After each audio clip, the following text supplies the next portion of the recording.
Twitter లో BRS versus బీజేపీగా మారింది. KTR tweet కు అదే స్థాయిలో బండి సంజయ్ రియాక్ట్ అవుతున్నారు. ఇద్దరిలో ఎవరు ట్వీట్ పెట్టినా మరొకరు స్పందించడం పరిపాటిగా మారింది. ఇప్పటివరకు మీడియా ముందు విమర్శలు చేసుకునే ఇరువురు పేపర్ లీకేజ్ అంశం తర్వాత సోషల్ మీడియాలో స్పీడ్ పెంచారు. ఉగాదిని పురస్కరించుకుని నిర్వహించిన పంచాంగంలో ఆదాయం మదానికి, వ్యయం జనానికి, బ్యాంకులకి అని కేటీఆర్ ట్వీట్ చేయగా, బండి సంజయ్ కూడా ఆదాయం కల్వకుంట్ల కుటుంబానికి, వ్యయం తెలంగాణ రాష్ట్రానికి అని ట్వీట్ చేశారు.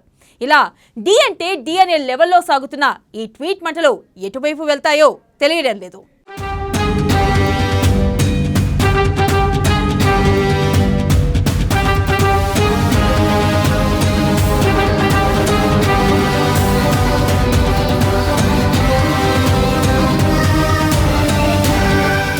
తెలంగాణలో ట్వీట్ వార్,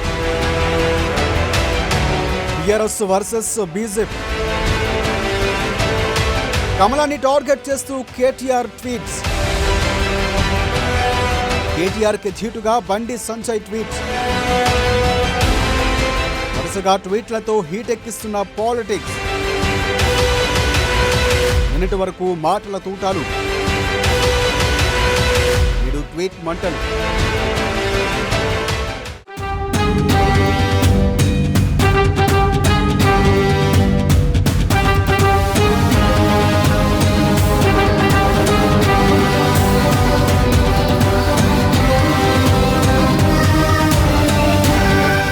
తెలంగాణలో రాజకీయం ఊపు మీదుంది. ప్రధానంగా రాష్ట్రంలో అధికార పక్షమైన బీఆర్ఎస్, కేంద్రంలో అధికారంలో ఉన్న బీజేపీ మధ్య హోరాహోరీ నడుస్తోంది. అందులోనూ మంత్రి కేటీఆర్ వర్సెస్ బీజేపీ రాష్ట్ర అధ్యక్షుడు బండి సంజయ్గా నడుస్తోంది. కేటీఆర్ కేంద్ర ప్రభుత్వాన్ని, ప్రధాని మోదీని విమర్శిస్తూ తనదైన శైలిలో ట్వీట్లు చేస్తే, దానికి కౌంటర్గానే బండి సంజయ్ కూడా అదే స్టైల్లో మరో ట్వీట్ చేశారు.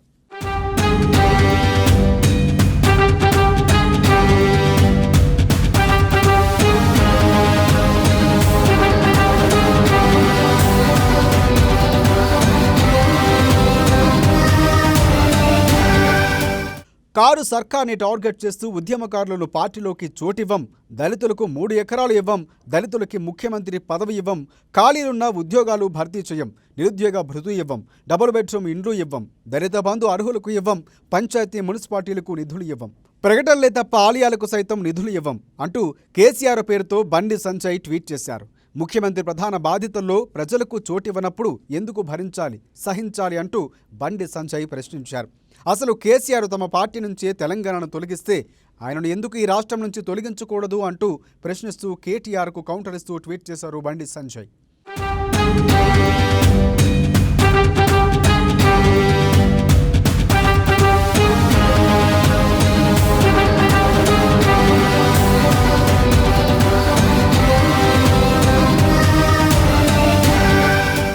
అంతకుముందు తెలంగాణకు కోచ్ ఫ్యాక్టరీ ఇవ్వం, మెట్రో 2వ దశ ఇవ్వం, పసుపు బోర్డు ఇవ్వం, ఐటీఐఆర్ ప్రాజెక్టు ఇవ్వం, ప్రాజెక్టుకు జాతీయ హోదా ఇవ్వం, బయ్యారం ఉక్కు ఫ్యాక్టరీ ఇవ్వం, గిరిజన యూనివర్సిటీ ఇవ్వం అంటూ ప్రధాని నరేంద్ర మోదీ పేరుతో కేటీఆర్ ట్వీట్ చేశారు. ప్రధాని మోదీ బాధ్యతల్లో, ప్రాధాన్యతల్లో అసలు తెలంగాణ రాష్ట్రమే లేనప్పుడు మరి రాష్ట్ర ప్రజల ప్రాధాన్యత క్రమంలో ప్రధాని ఎందుకు ఉండాలి అంటూ ట్విట్టర్ వేదికగా కేటీఆర్ ప్రశ్నించారు. ఆ దిక్కుమాలిన పార్టీ తెలంగాణలో ఎందుకు ఉండాలి అని కొంచెం ఘాటుగానే నిలదీశారు.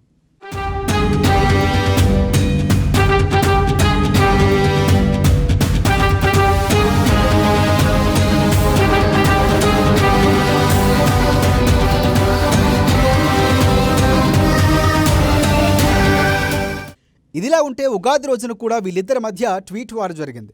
ఆ రోజు కూడా ప్రధానమంత్రి మోదీ గురించి కేటీఆర్ ట్వీట్ చేయగా, దానికి కౌంటర్గానే కేసీఆర్ గురించి బండి సంజయ్ ట్వీట్ చేశారు. ఇలా ఇద్దరి మధ్య పోటాపోటీగా ట్విట్టర్ వారు జరుగుతోంది. మాటలే కాదు, ట్వీట్లు కూడా అంతే ఘాటుగా ఉండడం గమనార్హం. మరి వీళ్ళిద్దరి పంచాయతీ ఎంతవరకు సాగుతుందో వేచి చూడాలి మరి.